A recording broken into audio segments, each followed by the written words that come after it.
कैसे हैं? तो हम उम्मीद करते हैं कि आप सभी बेहतर होंगे। होली का त्यौहार भी जो है कि आप बहुत अच्छे तरह से मनाए होंगे। लेकिन सबसे अच्छा अच्छाई या हम लोग का भविष्य जो होता है ये पढ़ने में होता है।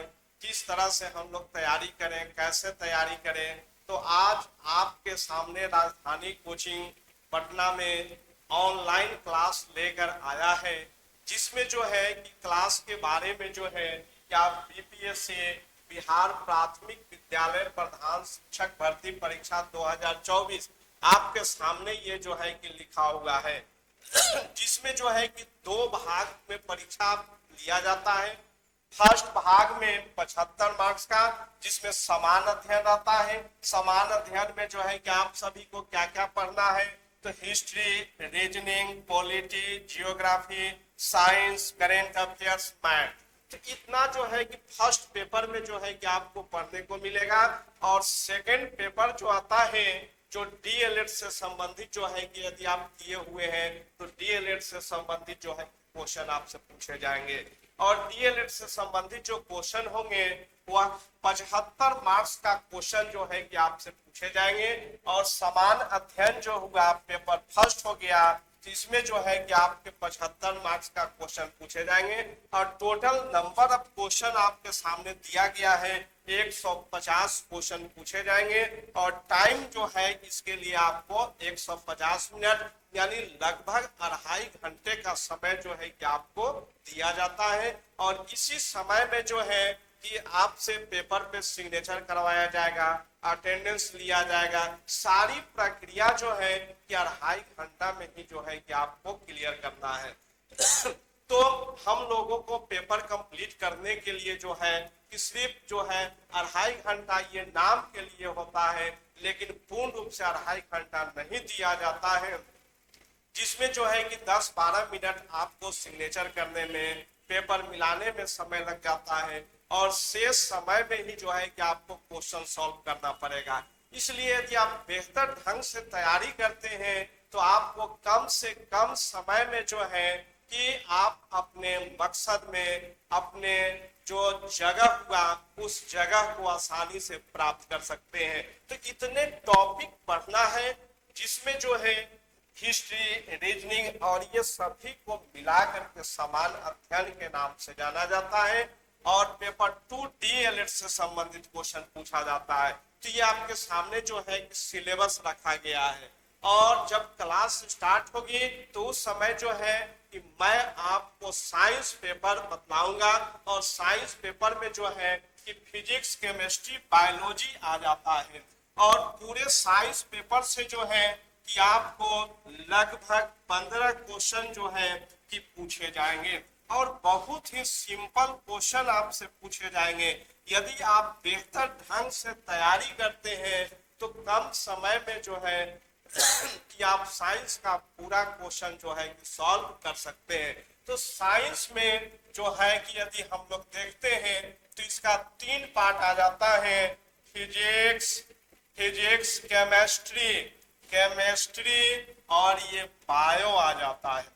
जिसमें जो है कि फिजिक्स और केमिस्ट्री लेकर मैं आपके सामने उपस्थित रहूंगा।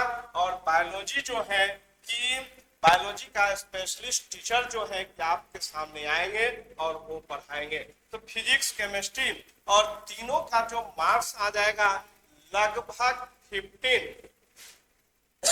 तीनों के मार्क्स के बारे में यदि हम लोग देखेंगे तो 15 मार्क्स का क्वेश्चन जो है इसे पूछे जाएंगे। इसलिए यदि आप बेहतर ढंग से तैयारी करते हैं तो आपको आंसर देने में किसी भी प्रकार की कोई परेशानी नहीं होगी। तो ये साइंस का सिलेबस हम लोग देख चुके हैं। अब क्वेश्चन कैसे पूछता है, तो मात्र ये मैट्रिक स्टैंडर्ड तक जो है जो आप पढ़े हुए हैं 6 क्लास में, 7th क्लास में, 8th क्लास में, 9th क्लास में, 10th क्लास में, उसी को जो है कि आपको रिपीट करना है।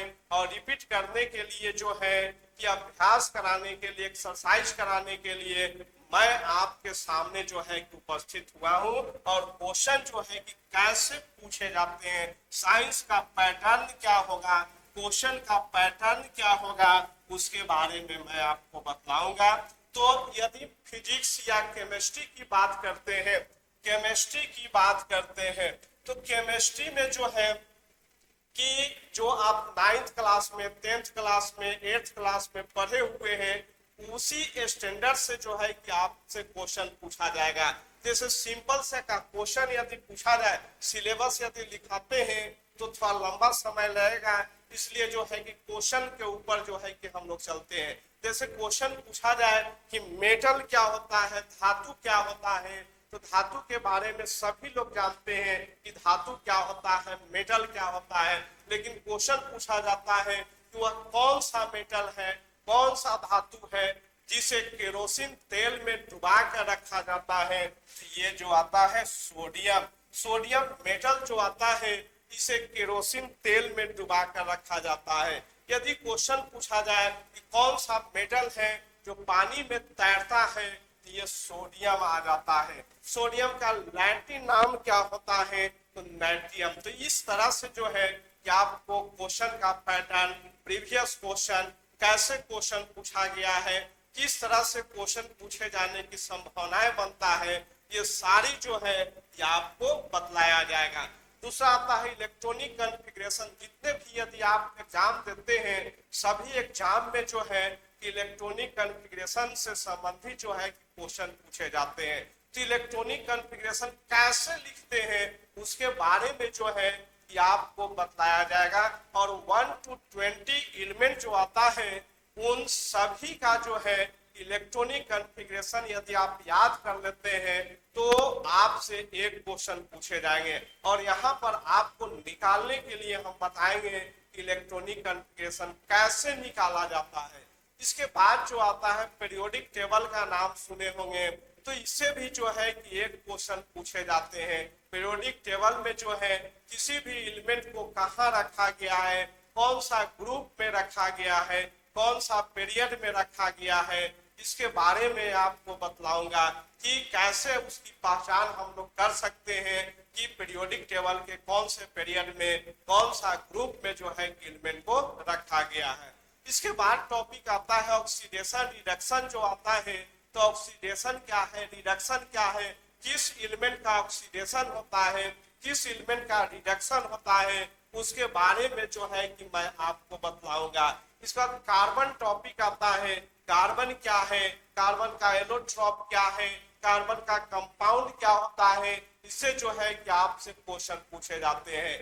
तो प्रत्येक टॉपिक जो है कि आपसे क्वेश्चन नहीं पूछे जाएंगे, लेकिन उसमें कुछ खास टॉपिक आता है जिससे जो है कि आपसे क्वेश्चन पूछे जाएंगे। और वही सब टॉपिक लेकर जो है कि मैं आपके सामने उपस्थित दूंगा।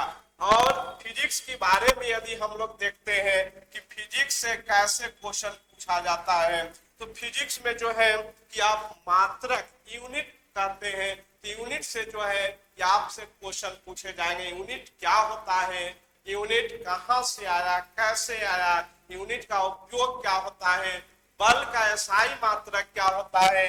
तो हम लोग जानते हैं कि बल का एसआई मात्रक न्यूटन होता है, लेकिन न्यूटन के अलावा बल का और मात्रक क्या होता है, तो दूसरा मात्रक केजी मीटर पर सेकेंड स्क्वायर होता है। ये कहाँ से आया, इसका सीजीएस मात्रक क्या होता है, तो सीजीएस मात्रक डाइन होता है। और डाइन के अलावा और क्या होता है, तो ग्राम सेंटीमीटर पर सेकेंड स्क्वायर होता है। 1 न्यूटन बराबर कितना डाइन होता है, तो 10⁵ डाइन होता है। ये कहाँ से आता है, कैसे आता है, ये सारा मैं आपको निकाल कर बतलाऊंगा। ये कैसे आता है, ये हमेशा के लिए जो है कि आपको याद हो जाएगी। इसके बाद जो है कि वर्क पावर एनर्जी आप 9th क्लास में पढ़े होंगे, इससे भी जो है कि एक क्वेश्चन पूछा जाता है। Law of conservation of energy क्या होता है, ऊर्जा संरक्षण का सिद्धांत क्या होता है, इसे जो है क्वेश्चन पूछे जाते हैं। ग्रेविटेशन जो हुआ, ग्रेविटेशन से जो है कि आपसे क्वेश्चन पूछे जाएंगे। पृथ्वी का द्रव्यमान क्या होता है, पृथ्वी का त्रिज्या क्या होता है, स्मॉल जी और कैपिटल जी में क्या अंतर होता है, सारा जो है कि मैं आपको बतलाऊंगा। यदि आप मेरे साथ जुड़ते हैं तो बेहतर तैयारी के साथ जो है कि आप मेरे साथ जुड़ सकते हैं। और इसके साथ जो है कि आपको नोट्स की भी व्यवस्था किया जाएगा। जो भी आप क्लास में पढ़ते हैं उन सारे सब्जेक्ट का जो है कि आपको नोट्स जो है कि आपको दिया जाएगा। और विशेष जानकारी के लिए जो है कि आप राजधानी कोचिंग का जो चैनल है, राजधानी कोचिंग सेंटर, उस चैनल पे जो है कि जाकर आप जो है कि देख सकते हैं कि इसका क्या क्या और सारी व्यवस्था है। सारी व्यवस्था के बारे में जो है कि आप जानकारी ले सकते हैं। तो क्लास स्टार्ट होने के बाद जो है कि पुनः आपसे मुलाकात होगी। तब तक ओके बाय, धन्यवाद।